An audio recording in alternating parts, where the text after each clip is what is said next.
Eh bien bonjour à tous messieurs dames, j'espère que vous allez bien. Aujourd'hui on se retrouve, on est le 8 avril 2024, il est exactement 19h23, les marchés européens ont tous clôturé, on a un CAC 40 qui a fait un plus 0,72%. Voilà, il faut le souligner, c'est pas si mal que ça, 8119 points, on n'est pas si mal. Voilà, on fait un beau rebond, hein, effectivement, les séances dernières n'ont pas été glorieuses, j'ai envie de vous dire. Attention, on a eu des grosses baisses. Là, c'est bien monté, hein, plus 0,72% après une hécatombe qui a été jeudi et vendredi dernier.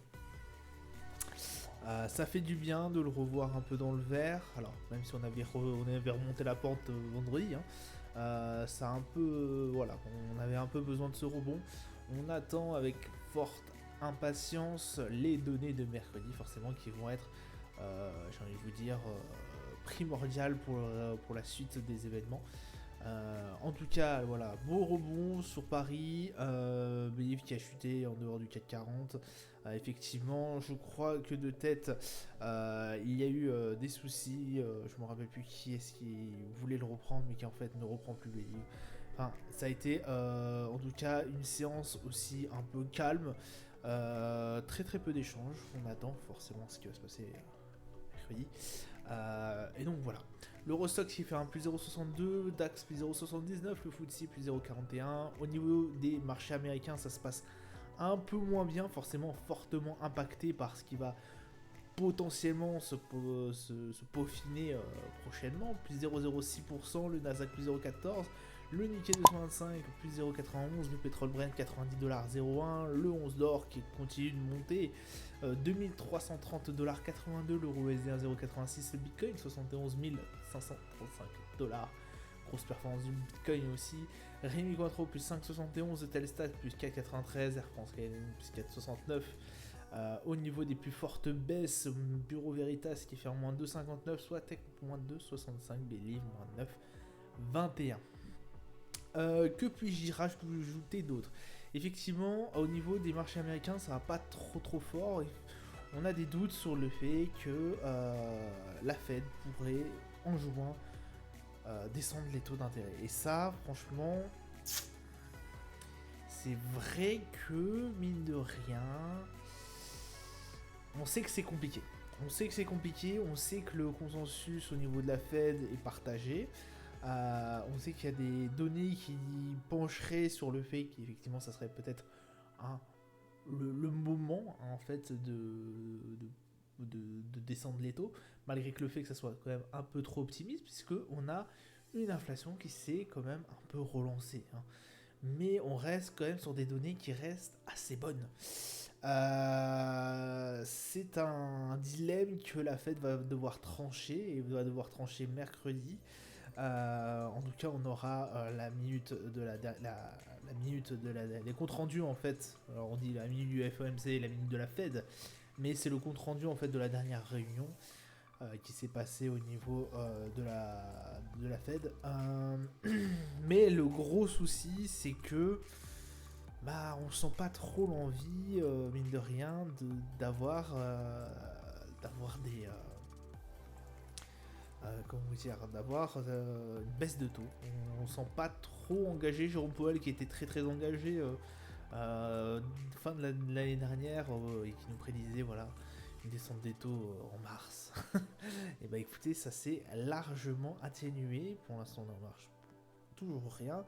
Et on doute sur les prochains événements. On doute fortement, si possible, est-ce qu'il continuerait à...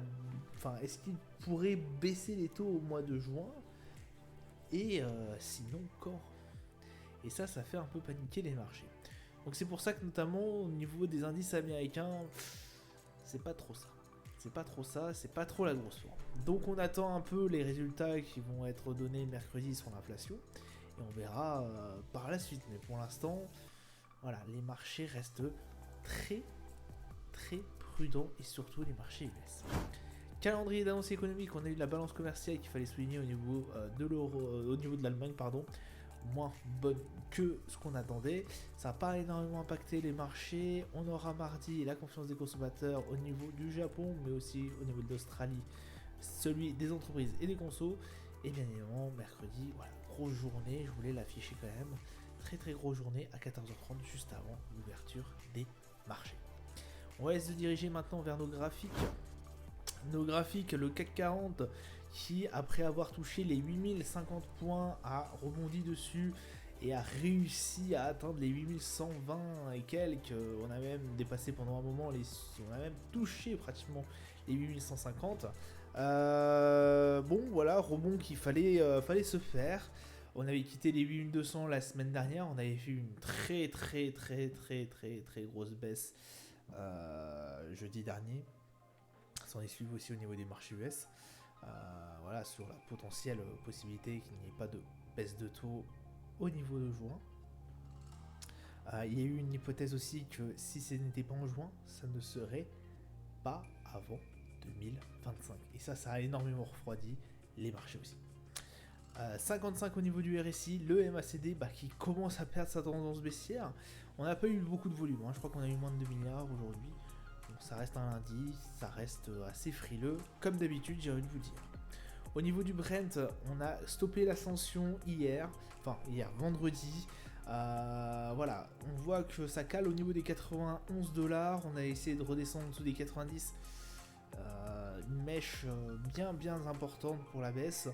Qui nous fait comprendre que potentiellement il y a encore du monde en achat qui pourrait aller chercher les 95 $. Donc écoutez, le RSI se maintient à 68, qui est très proche de la zone de surachat. On avait dépassé cette zone pendant la semaine dernière, donc très bien, une belle zone de surachat. Et le MACD, voilà, qui corrobore un peu tout ce que je vous dis, c'est d'ailleurs une forte hausse au niveau du Brent. Et mine de rien, des volumes qui restent toujours aussi intéressants, surtout aujourd'hui, pour un lundi. Le 11 d'or qui continue son ascension, 2332 $. C'est énorme cette ascension. Regardez, il y a quelques mois à peine, on était aux alentours des 2000 $. On a stagné pendant un moment aux 2180, 2150. Et puis là, c'est reparti. Là, on est pratiquement sur 10 hausses de consécutives avec des belles bougies. C'est vraiment assez impressionnant. Alors tout ça, beaucoup se corrobore avec le fait que on sait pas trop où vont les marchés, on sait pas, avec le contexte aussi un peu géopolitique, le contexte de tension qui règne. Voilà, c'est pour ça que le 11 d'or et aussi probablement le Bitcoin en joue aussi un peu.